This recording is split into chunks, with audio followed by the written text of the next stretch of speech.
you all talk because there was a lot of really, really interesting stuff being said. I hope everybody could follow that, but it does leave us very little time for questions. But I do want to come back to you with one question very briefly, and I'll ask you to be really brief, just a few words in your responses. One of the things it's been very clear from the start was going to be required to deal with the climate crisis is multilateralism, is a more global, a more multinational approach to regulation and to the response, partly because of this competitiveness question. Why should I lose competitiveness when some other part of the world isn't participating in the battle and is gaining ground on me? We're in a rapidly changing world, and one of the things that's changed is the attitude in the United States, the policy approach in the United States to this question. And I think we've seen, from what was probably already a fairly reluctant response, we've seen a shift towards a very pragmatic, very short-term response to the climate issue, which is we don't need to do anything for the moment. We need to drill, and we need to use all the oil we've got and all the gas we've got and take full advantage. So very briefly, this isn't an opportunity to knock the United States, but it is an opportunity to give your comments on where you think this is headed. How should Europe be responding to this new challenge into the whole global question of the response to to climate change? Let me start with you, Sir Partha. What do you think? What's the European response to the latest twist in American policy? I think thank you very much for asking the question. It's really relevant. It's important to recognize that the coin with which you respond is to be decided upon first. And the coin, as I was arguing, should be from Europe's point of view, the inclusive wealth of European wealth. It's that which should be used as a basis for judging what's best. Now, of course, if the other parts of the world are bent on destroying the world, there's nothing very much you can do. By using the right measure doesn't guarantee success of life, that's for sure. It's just that that's the weapon that you have that's most effective from your point of view. It's like a Ricardian comparative advantage. Yeah, Volkan, your thoughts? Of course, here is the question of multilateralism you have mentioned, and unfortunately, we're trying to solve the problems of the 21st century with the 20th century tools. And we are facing a new reality where multilateralism is threatened in a way by unilateralism or the way, the new style, which in my 55 years of diplomatic and political life, I've never seen such. So I think we have to adapt to this or create a new platform where solutions to problems could be found easy. Europe has an important role here, but Europe doesn't show the solidarity and power in finding solutions to problems.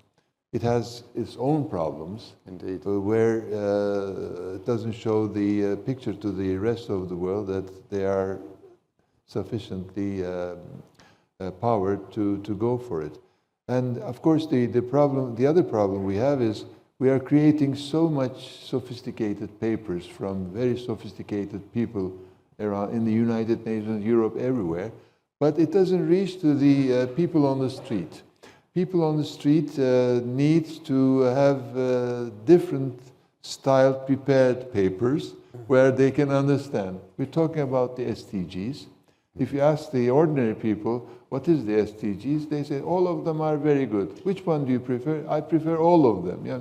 So there must be a two-line traffic of documents where we must reach the people. Without the people, we can't solve the problem. So we must make the people understand the problem like we do, and then attack the problems. Well, that's a whole new area of discussion. So I hope we'll be addressing that. Andreas was talking earlier on about the importance of education.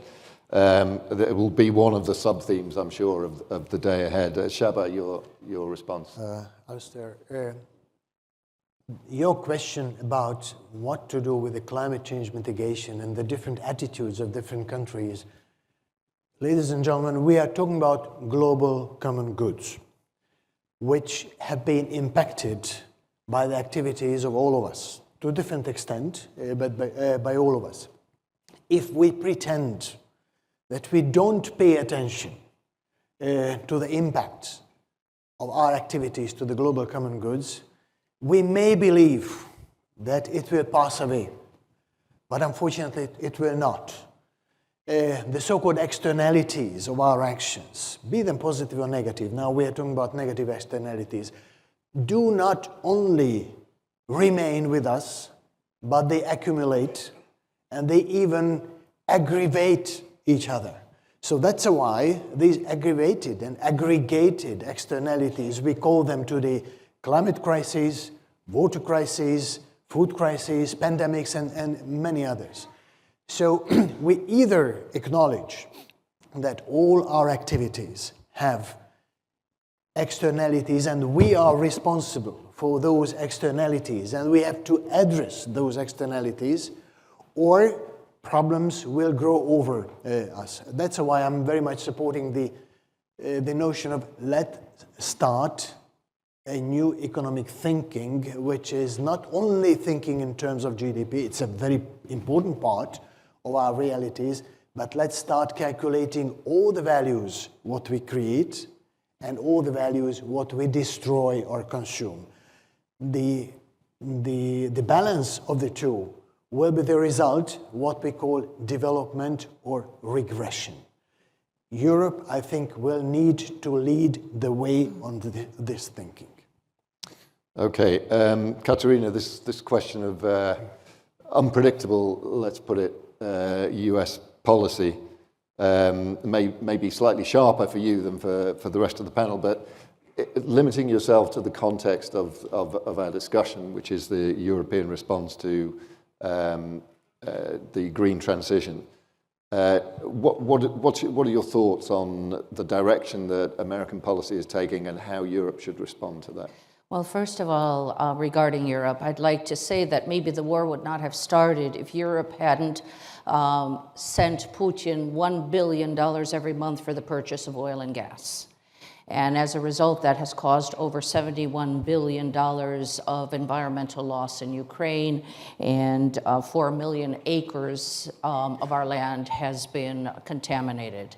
And so I think that Europe has a responsibility and should continue to do this. We do not expect much from the United States in terms of this support, but we do hope that over the next, that Europe and the United States will work together to provide us not only with the weapons that we need, but even more so in terms of putting sanctions on Russia, and as well as putting sanctions on those countries and companies that continue to buy oil and gas from Russia, which is financing the ecocidal war in Ukraine. Okay, thank you. Well, each of you deserves a long conversation on your own merits, and unfortunately we don't have time for any of that. But thank you very much for your very thoughtful and pointed points that have really got us going, I think, in the conference. For now, we've run out of time for this panel, so thank you very much. Please join me in thanking the panel. Thanks.